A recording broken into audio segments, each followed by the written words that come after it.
নমস্কাৰ প্ৰাইম টাইমলৈ সকলোকে স্বাগতম জনাইছো ষ্টুডিঅ'ত মই চিন্ময় প্ৰথমে চাওক নিউজ হেডলাইন্স কা বিৰোধিতাৰে ৰাজ্যজুৰি বৰ্তমানে অব্যাহত আছে প্ৰতিবাদ মুখত কলা কাপোৰ বান্ধি দীঘলী পুখুৰীৰ পাৰত আছুৰ বিক্ষোভ কা বাতিলৰ দাবী বৰ্তমানে অব্যাহত আছে কেন্দ্ৰীয় চৰকাৰে প্ৰৱৰ্তন কৰা নতুন তিনি কৃষি আইনৰ বিৰুদ্ধে দেশজুৰি প্ৰতিবাদ মহানগৰীৰ ৰটাৰী ক্লাবত প্ৰতিবাদ সাব্যস্ত বিভিন্ন দল সংগঠনৰ আইন বাতিল নকৰিলে জংগী আন্দোলনৰ হুংকাৰ শনিবাৰে অসমত উপস্থিত হৈ খিলঞ্জীয়া পৰিয়ালক মাটিৰ পট্টা প্ৰধানমন্ত্ৰী নৰেন্দ্ৰ মোদীৰ প্ৰশংসা সোণোৱাল নেতৃত্বাধীন ৰাজ্য চৰকাৰক মোদীৰ ভাষণত স্থান নাপালে অসমৰ জ্বলন্ত সমস্যাই আৰু আজি নেতাজী সুভাষ চন্দ্ৰ বসুৰ 125 সংখ্যক জন্মদিন দেশজুৰি পালন নেতাজীৰ জন্মদিন কলকাতাৰ অনুষ্ঠানত প্ৰধানমন্ত্ৰী নৰেন্দ্ৰ মোদীৰ অংশগ্ৰহণ বৰ্তমানে সমগ্ৰ ৰাজ্যতে অব্যাহত আছে নাগৰিকত্ব সংশোধনী আইনৰ বিৰোধিতাৰে তীব্ৰ প্ৰতিবাদ প্ৰধানমন্ত্ৰী নৰেন্দ্ৰ মোদীৰ অসম ভ্ৰমণৰ দিনাই মুখত কলা কাপোৰ বান্ধি দীঘলী পুখুৰীৰ পাৰত আছুৱে সাব্যস্ত কৰে বিক্ষোভ কাৰ্যসূচী মোদীৰ অসম ভ্ৰমণৰ দিনাই ৰাজ্যজুৰি সাব্যস্ত হৈছে প্ৰতিবাদ ৰাজ্যজুৰি আছুৱে প্ৰতিবাদ সাব্যস্ত কৰিছে মুখত কলা কাপোৰ বান্ধি সদৌ অসম ছাত্ৰ সন্থাৰ বিক্ষোভ প্ৰতিবাদী কাৰ্যসূচী মহানগৰীৰ দীঘলী পুখুৰীৰ পাৰত ছাত্ৰ সন্থাই উত্তাল প্ৰতিবাদ সাব্যস্ত কৰে মোদী গো বেক ধ্বনি কা বাতিলৰ দাবী তথা অসম চুক্তিৰ 6 নং দফা ৰূপায়ণ কৰাকে লৈ বিভিন্ন দাবীৰে সাব্যস্ত কৰে প্ৰতিবাদ কেন্দ্ৰীয় চৰকাৰে নাগৰিকত্ব সংশোধনী বিধেয়ক 2019 বাতিল কৰিব লাগিব অসম চুক্তি 6 নম্বৰ দফাৰ প্ৰতিবেদন ৰূপায়ণ কৰিব লাগিব আৰু ইয়াৰে প্ৰত্যাহাৰ কৰিব লাগিব এই আটাইকেইটা দাবীৰ ভিত্তিত 22, 23, 24 ইতিমধ্যে ছাত্ৰ সন্থাই এই আন্দোলন ঘোষণা কৰিছিল পৰৱৰ্তী পৰ্যায়ত পুনৰ আন্দোলন ঘোষণা কৰা প্ৰধানমন্ত্ৰী মোদী তথা অমিত শ্বাহৰ অসম ভ্ৰমণক লৈও ক্ষোভ প্ৰকাশ কৰিছে সদৌ অসম ছাত্ৰ সন্থাই আনহাতে কাইলৈ কা আইনৰ প্ৰতিলিপি দাখ কৰা হ'ব বুলিও হুংকাৰ প্ৰদান কৰে সদৌ অসম ছাত্ৰ সন্থাই সদৌ অসম ছাত্ৰ সন্থাই প্ৰধানমন্ত্ৰী নৰেন্দ্ৰ মোদী আৰু গৃহমন্ত্ৰী অমিত শ্বাহৰ আগমনৰ সময়ত এলানি প্ৰতিবাদৰ কাৰ্যসূচী লৈছে যোৱাকালি সমগ্ৰ অসমত জোৰ লৈ শোভাযাত্ৰাৰ প্ৰতিবাদ সাব্যস্ত কৰা হ'ল আজি গোটেই অসমৰ প্ৰতিখন জিলাৰ সদৰত মুখত ক'লা কাপোৰ বান্ধি অৱস্থান প্ৰতিবাদ অহাকালি প্ৰত্যেকটো অঞ্চলত প্ৰত্যেকখন আঞ্চলিক ছাত্ৰ সন্থাই ক'লা পতাকা উত্তোলন কৰি জাতিধ্বংসী কা বাতিল কৰি প্ৰতিবাদ সাব্যস্ত কৰিব আৰু মূল বিষয়বিলাকৰ আমাৰ সমাধান লাগিব কিন্তু এটা দেখা গৈছে যে অহিংস আন্দোলন কৰিবলৈ যাওঁতে শান্তিপূৰ্ণ আন্দোলন কৰিবলৈ যাওঁতে অসম চৰকাৰে দমনমূলক নীতি চলাইছে ভয়াতুৰ চৰকাৰ শান্তিপূৰ্ণ অহিংস আন্দোলনকাৰীৰ সন্মুখীন হ'বলৈ চৰকাৰৰ সাহস নাই যিগৰাকী মুখ্যমন্ত্ৰীয়ে আন্দোলন কৰি গৈ দিছপুৰৰ মুখ্যমন্ত্ৰীৰ আসনত বহিছে সেইগৰাকী মুখ্যমন্ত্ৰীয়ে আকৌ পুলিচ লগাই আন্দোলনকাৰীক দমন কৰিবলৈ বিচাৰিছে ধিক্কাৰ দিছোঁ আমি গৰিহণা দিছোঁ লাজ পাব লাগে মুখ্যমন্ত্ৰী আৰু অসম চৰকাৰে কিন্তু যিমানেই দমন নচলক কিয় আমাৰ আন্দোলন স্তব্ধ নহয় শান্তিপূৰ্ণ অহিংসভাৱে আন্দোলন অব্যাহত থাকিব প্ৰৰোচিত কৰা হৈছে আন্দোলনকাৰীক প্ৰৰোচিত কৰা হৈছে যে হিংসাত্মক আশ্ৰয় ল'বলৈ প্ৰৰোচিত কৰা হৈছে বাৰ্তা দিব খোজে চৰকাৰে যে অহিংস আন্দোলন কৰি লাভ নাই হিংসাৰ আশ্ৰয় লোৱা কিন্তু আমি চৰকাৰক ক'ব খোজোঁ যে আমাক প্ৰৰোচনা কৰিলেও আমি হিংসাৰ আশ্ৰয় নলওঁ আমাৰ আন্দোলন অহিংস আৰু গণতান্ত্ৰিক আৰু শান্তিপূৰ্ণভাৱে আগবাঢ়ি যাব আৰু যিমানেই দমন নচলাওক কিয় আমি অসম চৰকাৰ কেন্দ্ৰীয় চৰকাৰক আজি কঠোৰভাৱে সকীয়াই দিব খুজিছোঁ যে আমাৰ আন্দোলন স্তব্ধ কৰিব নোৱাৰিব যিমানেই দমন নচলাওক কিয় নিৰৱচ্ছিন্নভাৱে এই আন্দোলন আগবাঢ়িবই আন্দোলন স্তব্ধ নহয় শান্তিপূৰ্ণ অহিংস গণতান্ত্ৰিকভাৱে আন্দোলন আগবাঢ়িব ভিডিঅ' জাৰ্নেলিষ্ট ৰঞ্জিত মজুমদাৰৰ সৈতে কাবেৰী চৌধুৰীৰ ৰিপৰ্ট ৰিটছ টাইম বিগত 58 দিনে অব্যাহত আছে কেন্দ্ৰীয় চৰকাৰে প্ৰৱৰ্তন কৰা নতুন তিনি কৃষি আইনৰ বিৰোধিতাৰে তীব্ৰ প্ৰতিবাদ শনিবাৰে গুৱাহাটীৰ ৰটালী ক্লাবত প্ৰতিবাদ সাব্যস্ত কৰে কৃষক মুক্তি সংগ্ৰাম সমিতিকে আদি কৰি বহুকেইটা দল সংগঠনে প্ৰধানমন্ত্ৰী নৰেন্দ্ৰ মোদীৰ অসম ভ্ৰমণৰ দিনাই বিভিন্ন দল সংগঠনে মহানগৰীৰ গুৱাহাটী ক্লাবত সাব্যস্ত কৰে প্ৰতিবাদ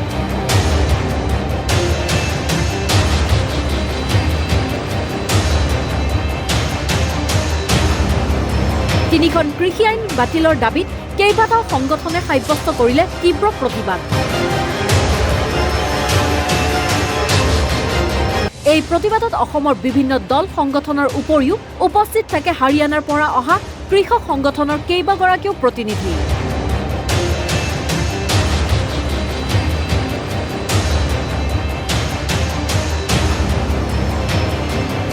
তদুপৰি প্ৰতিবাদকাৰীসকলে গুৱাহাটী ক্লাবৰ পৰা ৰাজভৱনলৈ যাত্ৰা কৰি ৰাজ্যপালক কৃষি আইন বাতিলৰ দাবীত স্মাৰক পত্ৰ দাখিল কৰিবলৈ যাত্ৰা আৰম্ভ কৰিছিল কিন্তু প্ৰশাসনে অনুমতি প্ৰদান নকৰাৰ বাবে এই যাত্ৰা আধৰুৱা হৈ ৰ'ল কিন্তু ৰাজ্যপালক দাখিল কৰিবলগীয়া স্মাৰক পত্ৰ আৰক্ষী উপায়ুক্তক গতাই দিয়ে প্ৰতিবাদকাৰীসকলে অন্তৰ্ভুক্ত নিখিল ভাৰত কৃষক সংঘৰ সমন্বয় সমিতি অসমৰ পক্ষৰ পৰা আমি আমাৰ এই স্মাৰক পত্ৰ প্ৰদান ঠিক আছে।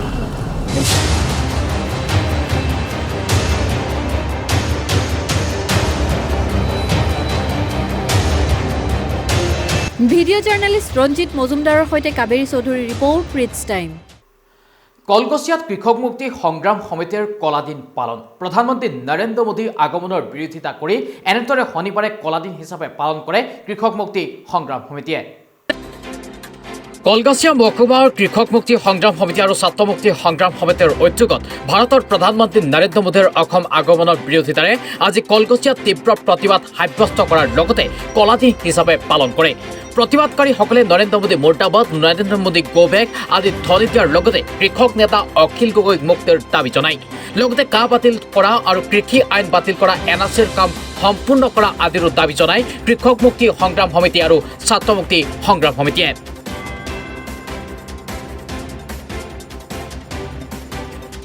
নৰেন্দ্ৰ মোদী অমিত শ্বাহ বিজেপি চৰকাৰে বিদেশী দালাল এখেতসকলৰ পুঁজিপতিৰ দালাল আদানী আম্বানীৰ দালাল এখেতসকলে অসমত আহি কেৱল ভুৱা প্ৰতিশ্ৰুতি দি থাকে। 16 চনত আমি দেখা পাইছোঁ নৰেন্দ্ৰ মোদী ডাঙৰীয়াই আহি ভুৱা প্ৰতিশ্ৰুতি দিছিল, 476টা প্ৰতিশ্ৰুতি দিছিল, তাৰে পাঁচটা এখেতসকলে পালন কৰিবলৈ সক্ষম হৈছে আৰু বাকীবিলাক এখেতসকলে যে মিছা প্ৰতিশ্ৰুতি দি আমাক অসমীয়াক যে ঠকি আছে। অসমৰ বিভিন্ন সম্পত্তি সম্পত্তি এটাৰ পিছত এটা এই নৰেন্দ্ৰ মোদী চৰকাৰে এখেতসকলে কি কৰিছে, বিজেপি চৰকাৰে এটাৰ পিছত এটা আমাৰ সম্পত্তিবিলাক বিক্ৰী কৰি দিছে। এখেতসকলে আদানী আম্বানী পুঁজিপতিৰ হাতত গতাই দিয়া হৈছে।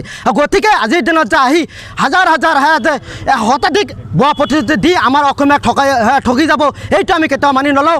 আৰু আপোনালোকে যদি সঁচাই আহি ইয়াত আপোনালোকে যে নৰেন্দ্ৰ মোদী ডাঙৰীয়া এটা কথা উল্লেখ কৰিছে আৰু বিজেপি চৰকাৰে এটা কথা উল্লেখ কৰিছে, 1 লাখৰো অধিক খিলঞ্জীয়া মানুহক ভূমি পাট্টা দিব। আমাৰ অখিল গগৈ ডাঙৰীয়া কৃষক নেতা অসমৰ জাতীয় বীৰ অখিল গগৈ ডাঙৰীয়া 2005 চনৰ পৰা আজিলৈকে 7 লাখৰো অধিক খিলঞ্জীয়া মানুহক ভূমি পাট্টা দিবলৈ সক্ষম হৈছে। গতিকে আমি অনুভৱ কৰোঁতো নৰেন্দ্ৰ মোদীতকৈ আমাৰ অখিল গগৈ ডাঙৰীয়া হ'ল গুৰুত্বপূৰ্ণ বিষয়। অখিল গগৈ ডাঙৰীয়াক মুক্তি দিবই লাগিব। আৰু যি কা আইন আনিছে কলা আইন আমাৰ অসমীয়াৰ আৱেগ, আজি আমি কলা বেশ পৰিধান কৰিছোঁ যাতে অসমৰ মানুহে যাতে কেতিয়াও মানি নলয় যে নৰেন্দ্ৰ মোদীয়ে যিবিলাক কথা ক'ব এইটো কথাৰ প্ৰতি গুৰুত্ব দিব নালাগে। গতিকে আমি কা নামানো আৰু অখিল গগৈ ডাঙৰীয়াক অতি শীঘ্ৰে মুক্তি দিব লাগিব। কলগছিয়াৰ পৰা মোজাম্মেল হুছেইনৰ ৰিপৰ্ট, ৰিটছ টাইম। ভূমিহীন লোকসকলৰ চিন্তা দূৰীকৰণৰ ক্ষেত্ৰত সোণোৱাল নেতৃত্বাধীন ৰাজ্য চৰকাৰে বহু গুৰুত্বপূৰ্ণ কাৰ্যসূচী গ্ৰহণ কৰিছে। শিৱসাগৰৰ ঐতিহাসিক জেৰেঙা পথাৰত উপস্থিত হৈ প্ৰধানমন্ত্ৰী নৰেন্দ্ৰ মোদীয়ে এনেদৰে মন্তব্য কৰে। অসমলৈ আহি শিৱসাগৰৰ জেৰেঙা পথাৰত বিশাল জনসভাত সম্বোধন কৰে প্ৰধানমন্ত্ৰীগৰাকীয়ে। এই অনুষ্ঠানতে 1.6 লাখ ভূমিহীন খিলঞ্জীয়া পৰিয়ালক মাটিৰ পট্টা প্ৰদান কৰে। এই জনসভাতে প্ৰধানমন্ত্ৰীগৰাকীয়ে অসমীয়াতে ভাষণ আৰম্ভ কৰাৰ লগতে অসমবাসীক ভোগালী বিহুৰ শুভেচ্ছা জনায়। ভাষণৰ আৰম্ভণিতে সুধাকণ্ঠ ডক্টৰ ভূপেন হাজৰিকাক স্মৰণ কৰে প্ৰধানমন্ত্ৰী নৰেন্দ্ৰ মোদীয়ে। আনহাতে ভাষণ প্ৰসংগত সোণোৱাল চৰকাৰক প্ৰশংসা কৰে প্ৰধানমন্ত্ৰীগৰাকীয়ে। তেওঁ কয় যে ভূমিহীন লোকসকলৰ চিন্তা দূৰ কৰাৰ ক্ষেত্ৰত সোণোৱাল চৰকাৰে গুৰুত্বপূৰ্ণ ভূমিকা গ্ৰহণ কৰি আহিছে। তদুপৰি অসমৰ শেহতীয়া উন্নয়নৰ লগতে অসমৰ কলা সংস্কৃতি উন্নয়নৰ বাবে বিভিন্ন আঁচনি হাতত লোৱাৰ বাবে ৰাজ্য চৰকাৰক ধন্যবাদ জ্ঞাপন কৰে প্ৰধানমন্ত্ৰী নৰেন্দ্ৰ মোদীয়ে। आज असम की हमारी सरकार ने आपके जीवन की बहुत बड़ी चिंता दूर करने का काम किया है। 1 लाख से ज्यादा मूल निवासी परिवारों को भूमि के स्वामित्व का अधिकार मिलने से आपके जीवन की एक बहुत बड़ी चिंता अब दूर हो गई। असम की महान संतान भारत रत्न भूपेन हजारिका ने कहा था, ओ मोर धरित्री आई, ओ मोर धरित्री आई, चोरो नोटे डीबा थाई, खोतियो कोर निस्तार नाई, माटी बीने ओहो हाई। यानी हे धरती माता, मुझे अपने चरणों में जगह दीजिए। आपके बिना खेती करने वाला क्या करेगा? मिट्टी के बिना वो असहाय होगा। साथियों, ये दुखद है कि आजादी के इतने वर्षों बाद भी असम में लाखों ऐसे परिवार रहे जिन्हें किसी न किसी वजह से अपनी जमीन पर कानूनी अधिकार नहीं मिल पाया। इस वजह से विशेष तौर पर आदिवासी क्षेत्रों की एक बहुत बड़ी आबादी भूमिहीन रह गई। उनकी आजीविका पर लगातार संकट बना रहा। असम में जब हमारी सरकार बनी तो उस समय भी यहां करीब करीब 6 लाख मूल निवासी परिवार ऐसे थे जिनके पास जमीन के कानूनी कागज नहीं थे।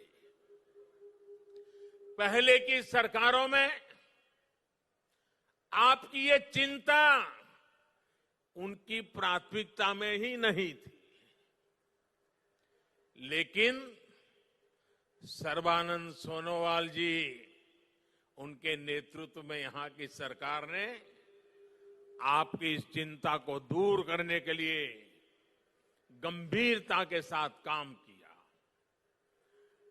आज असम के मूल निवासियों की भाषा और संस्कृति की संरक्षण के साथ साथ भूमि से जुड़े उनके अधिकारों को सुरक्षित करने पर भी विशेष जोर दिया जा रहा है। 2019 में जो नई लैंड पॉलिसी बनाई गई है, वो यहां की सरकार की प्रतिबद्धता को दिखाता है।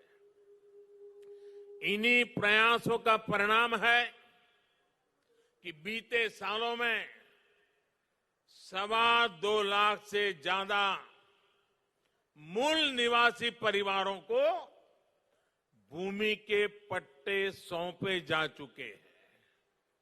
अब इसमें 1 लाख से ज्यादा परिवार और जुड़ जाएंगे।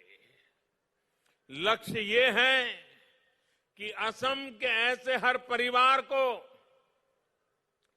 जमीन पर कानूनी हक जल्द से जल्द मिल सके। আজি নেতাজী সুভাষ চন্দ্ৰ বসুৰ 125 সংখ্যক জন্মবাৰ্ষিকী সমগ্ৰ দেশতে উদযাপন কৰা হৈছে নেতাজী সুভাষ চন্দ্ৰ বসুৰ জন্মদিনটি। এতিয়াৰ পৰা নেতাজীৰ জন্মদিনটো পৰাক্ৰম দিৱস হিচাপে উদযাপন কৰা হ'ব। নেতাজীৰ জন্মদিন উপলক্ষে আজি কলকাতাৰ কেইবাটাও গুৰুত্বপূৰ্ণ কাৰ্যসূচীত অংশগ্ৰহণ কৰে প্ৰধানমন্ত্ৰী নৰেন্দ্ৰ মোদীয়ে। নেতাজী ভৱনত আয়োজন কৰা এক কাৰ্যসূচীত অংশ লোৱাৰ লগতে প্ৰধানমন্ত্ৰীগৰাকীয়ে ভিক্টোৰিয়া মেমৰিয়েলত আয়োজন কৰা মুখ্য কাৰ্যসূচীত অংশ লয়। তদুপৰি প্ৰধানমন্ত্ৰীগৰাকীয়ে নেশ্যনেল লাইব্ৰেৰীত এটা সংগ্ৰহালয় উদ্বোধন কৰে। উল্লেখ্য যে এই কাৰ্যসূচীত পশ্চিমবংগৰ মুখ্যমন্ত্ৰী মমতা বেনাৰ্জীৰ লগতে ৰাজ্যপাল জগদীপ ধনখেৰো উপস্থিত থাকে। News desk ৰিটছ time. এতিয়া সময় হৈছে বতৰৰ পৰা বিদায় লোৱাৰ। ইয়াৰ পিছতে আছে বতৰৰ বতৰা। নমস্কাৰ, স্বাগতম জনাইছোঁ ৰিটছ টাইমৰ বতৰৰ বতৰালৈ। ষ্টুডিঅ'ত মই কাবেৰী দিব ওলাইছোঁ আজিৰ দিনটোৰ সমগ্ৰ অসমৰে বতৰৰ খবৰ। আজিৰ দিনটোত সমগ্ৰ অসমতে সৰ্বোচ্চ উত্তাপ হয় 23 ডিগ্ৰী চেলছিয়াছ। ইয়াৰ বিপৰীতে সৰ্বনিম্ন উত্তাপ হয় 10 ডিগ্ৰী চেলছিয়াছ। আহিছোঁ এইবাৰ অসমৰ 5খন বিশেষ ঠাইৰ বতৰৰ খবৰ লৈ। পোনপ্ৰথমে আৰম্ভ কৰিছোঁ গুৱাহাটীৰ পৰা। গুৱাহাটীত আজিৰ দিনটোত সৰ্বোচ্চ উত্তাপ হয় 23 ডিগ্ৰী চেলছিয়াছ। ইয়াৰ বিপৰীতে সৰ্বনিম্ন উত্তাপ হয় 11 ডিগ্ৰী চেলছিয়াছ। আহিছোঁ এইবাৰ ডিব্ৰুগড়লৈ। ডিব্ৰুগড়ত আজিৰ দিনটোত সৰ্বোচ্চ উত্তাপ হয় 22 ডিগ্ৰী চেলছিয়াছ। ইয়াৰ বিপৰীতে সৰ্বনিম্ন উত্তাপ হয় 9 ডিগ্ৰী চেলছিয়াছ। নগাঁৱত আজিৰ দিনটোত সৰ্বোচ্চ উত্তাপ হয় 23 ডিগ্ৰী চেলছিয়াছ। ইয়াৰ বিপৰীতে সৰ্বনিম্ন উত্তাপ হয় 11 ডিগ্ৰী চেলছিয়াছ। বৰপেটাত আজিৰ দিনটোত সৰ্বোচ্চ উত্তাপ হয় 23 ডিগ্ৰী চেলছিয়াছ। ইয়াৰ বিপৰীতে সৰ্বনিম্ন উত্তাপ হয় 10 ডিগ্ৰী চেলছিয়াছ। শেষত আহিছোঁ শিলচৰলৈ। শিলচৰত আজিৰ দিনটোত সৰ্বোচ্চ উত্তাপ হয় 26 ডিগ্ৰী চেলছিয়াছ। ইয়াৰ বিপৰীতে সৰ্বনিম্ন উত্তাপ হয় 11 ডিগ্ৰী চেলছিয়াছ। আৰু ইয়াৰ লগে লগে ৰিটছ টাইমৰ বতৰৰ বতৰাৰ পৰা মই কাবেৰীয়ে বিদায় লৈছোঁ। আপুনি চাই থাকিব ৰিটছ টাইম।